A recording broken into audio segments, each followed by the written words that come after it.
Hi, I'm Shari Berkowitz. Today we're going to be working on rolling like a ball, the mat exercise. So let's just first take a look at the setup of the exercise and then what we're doing with it. So the setup of the exercise is you lightly round your spine but strongly rotate your pelvis. Bend your knees into you and hold on to the base of your ankles or the base of your shins. From here, you roll your whole body back and then return back up and balance. Now, where does the actual roll come from? Or where doesn't it come from? A lot of people think it comes from rolling your head back or rolling your upper body back, but it's not. The rolling actually comes from continued rotation of your pelvis. You've got to rotate your pubic bone and sit bones up. We call it posterior tilt of your pelvis.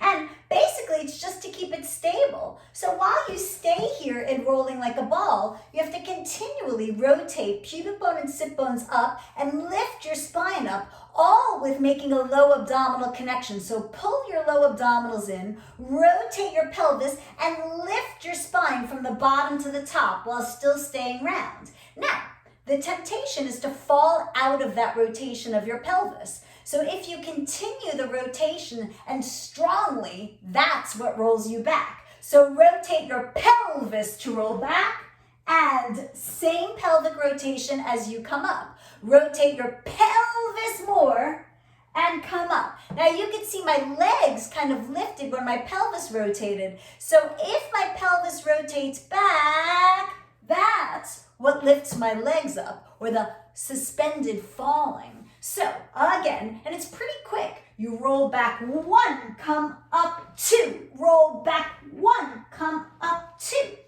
Now, it is a ball, or you are part of a ball. You're not making a full ball of yourself. A lot of people do kind of the original version of put your head between your knees. And I was originally taught that you want your head to be like a wood block between the vise of your knees. But I'll tell you, I'm a biomechanist and an ergonomist, and my focus is musculoskeletal disorders, as well as being a Pilates teacher of teachers. You do not want to shove your head between your knees and compress your spine. You want to be rounded, but uplifted, trying to unload your spine. So, pull your low abdominals in, rotate your pubic bone and sit bones up, lift the rest of your spine. You are part of a larger ball. You are not making a tiny ball of yourself, unless you kind of want to compress your spine, which I'm sure is not the reason you came to Pilates. Now, with that, you want full hip and knee flexion. So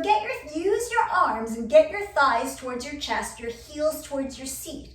When you're first learning the exercise, you can hold behind the back of your knees with your elbows wide and roll just to the middle of your back. And notice that this is more wide open. Roll just to the middle of your back, then come right back up and balance. We want to start by just going to the middle of the back so that if a person is new at the exercise, they don't fling themselves back and end up rolling without control onto their head. So it's not until a person is strong enough in their whole spine, including the neck, that we would do the full roll, holding onto your ankles, and you do roll back, letting the weight come onto your head a little bit.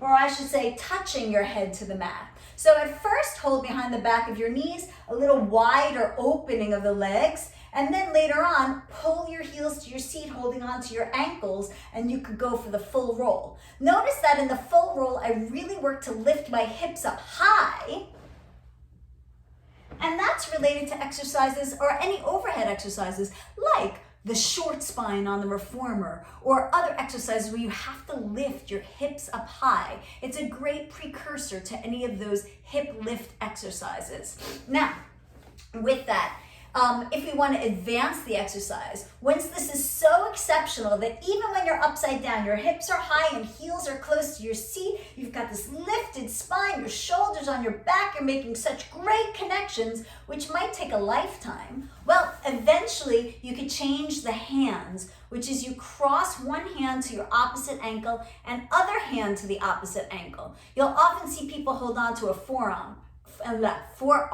good English. but we want to make sure it's actually over to the ankle, completely crossed. That, of course, is an additional challenge, and wish me luck as we go. Roll back and come up. Oh, your good luck helped me. All right, so we're holding onto those ankles is the advanced way to do it, which doesn't mean do that because it's more advanced. Do the ideal version of the exercise. And more than just the movements, make your internal connections. Pull your low abdominals in, lift your lumbar spine, lift your backbones away from each other, and then you have much more efficiency in doing any exercise. So, enjoy your rolling like a ball and play with it as often as you can. Oh, I should say this. One thing I love about rolling like a ball is here we are, a bunch of adults rolling back and forth like children. And I think that's pretty much the best thing about rolling like a ball. So enjoy.